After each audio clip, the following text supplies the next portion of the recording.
বিলাল ভাই, আমার গাড়িটা কি রেডি হয়েছে? ভাই অল্প একটু কাজ বাকি আছে, তা হয়ে যাবো কিছুদিনের মধ্যেই। আমার কত টাকা হয়েছে একটু হিসাব করেন। তা ভাই আমি হিসাবটা করতেছি, 1 মিনিট দাঁড়ান।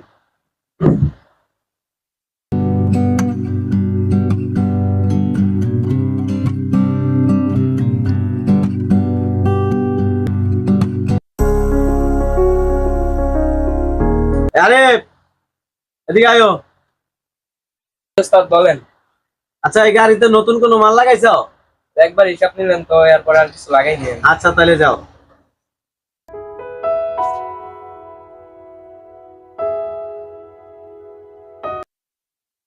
ভাই 4,500 টাকা। আচ্ছা ভাই, আমি বিলটা দিয়ে যাচ্ছি, আমার ড্রাইভার আসলে গাড়িটা দিয়ে দিয়ে না।